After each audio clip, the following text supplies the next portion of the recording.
अरविंद केजरीवाल को मिली बेल को लेकर बीजेपी फौरी राहत इसे बता रही है। बीजेपी सांसद मनोज तिवारी का कहना है कि केजरीवाल को अभी सिर्फ ईडी के सुमन पर पेश न होने को लेकर बेल मिली है।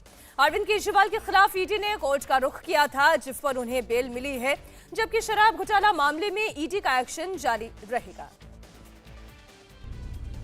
अभी अभी पता चला कि अरविंद केजरीवाल जी को बेल मिली है। अब लोग सोच रहे हैं कि बेल मिली किसमें। इनको बेल मिली है जो इन्होंने अभी तक ईडी के सम्मन्स की अवहेलना की और ईडी ने कंप्लेंट की।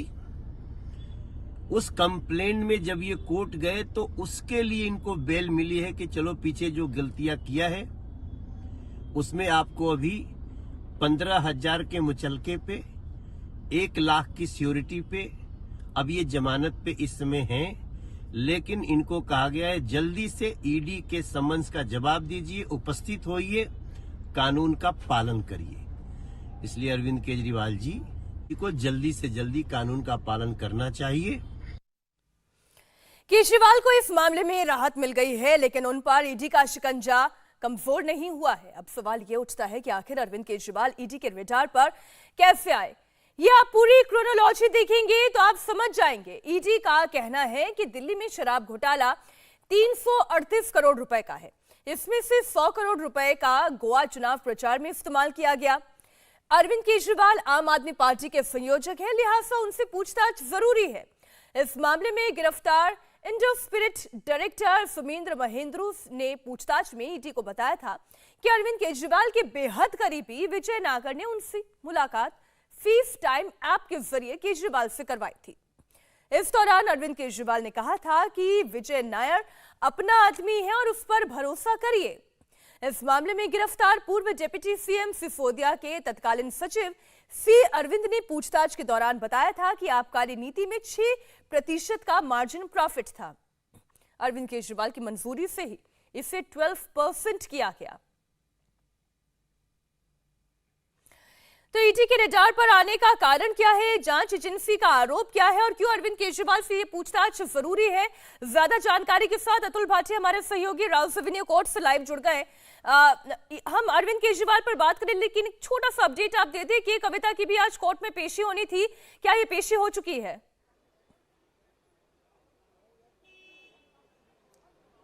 देखिए मीनाक्षी, के कविता जो है वो इस समय कोर्ट के लॉकअप के अंदर है। राउस एवेन्यू कोर्ट में उनको लेकर आया जा चुका है और अब से कुछ समय बाद उनको जो स्पेशल जज है एम.के. नागपाल, उनकी कोर्ट में पेश किया जाएगा, जहां पर ईडी ज्यादा से ज्यादा दिन के रिमांड लेने की कोशिश करेगी। के कविता कौन है? के कविता साउथ लॉबी, जो कि पूरी शराब घोटाला है उसके अंदर जो दिल्ली में जो शराब नीति, नई शराब नीति बनी, उसके जो अहम किरदार थे उनको साउथ लॉबी से जोड़ने वाली हैं। तो पहले जो साउथ लॉबी के कई लोगों की गिरफ्तारी हुई थी, लेकिन के कविता से 3 राउंड की पूछताछ जो है वो ईडी कर चुकी थी। उसके बाद जब उनको सम्मन दिया गया तो वो ईडी के सामने पेश नहीं हुई, जिसके बाद ईडी की जो टीम है वो कल उनके घर पर पहुंचती है, हैदराबाद में उनके घर पहुंचती है, क्योंकि ये दिल्ली का केस है, इसलिए दिल्ली की टीम, जो ईडी की टीम है, वो हैदराबाद में उनके घर पर पहुंची थी। पूछताछ की जाती है, कई एविडेंस उनके सामने रखे जाते हैं। ये जानना इसलिए जरूरी था क्योंकि के कविता इस मामले में जो ये पूरा साउथ कार्टेल है उससे लिंक है। लेकिन अरविंद केजरीवाल को आज फौरी राहत तो हम ये कह सकते हैं, लेकिन समन से वो फ्री नहीं हुए हैं। अरविंद केजरीवाल के सामने इस वक्त लीगल चुनौतियां क्या है और लीगल अपॉर्चुनिटीज भी क्या क्या है, ये समझाएं। देखिए मीनाक्षी, यहाँ पर एक बात समझनी बहुत जरूरी है कि जो 2 शिकायतें ईडी ने एसीएम कोर्ट यानी कि दिव्या मल्होत्रा की कोर्ट के अंदर की थी, उसमें यह कहा था कि पहले जो 4 सम्मन थे उनमें जो मुख्यमंत्री अरविंद केजरीवाल है वो ईडी के सामने पेश नहीं हुए, जिसके बाद 16 मार्च की डेट जो है वो इस मामले के अंदर दी गई थी, जिसके अंदर खुद मुख्यमंत्री अरविंद केजरीवाल को पेश होना था। उसके बाद जो अगले 4 सम्मन ईडी ने मुख्यमंत्री अरविंद केजरीवाल को किए थे उस पर भी वो पेश नहीं हुए, जिसके बाद दूसरी शिकायत ईडी ने 174 आईपीसी के तहत एसीएम दिव्या मल्होत्रा की कोर्ट में की थी, जिसमें भी 16 मार्च की डेट थी। और इन्हीं दोनों मामले के अंदर जो है वो उनको आज जमानत मिली है। लेकिन यहां पर यह समझना बहुत जरूरी है मीनाक्षी कि इन जो जमानत आज मिली है वो दोनों जो शिकायतें ईडी ने दी थी उसमें जो कोर्ट ने सम्मन किया था उसमें उनको जमानत मिली है। लेकिन जो 8 जो सम्मन ईडी अब तक भेज चुकी है उसमें कहीं भी राहत मिलती अरविंद केजरीवाल को नहीं दिख रही है।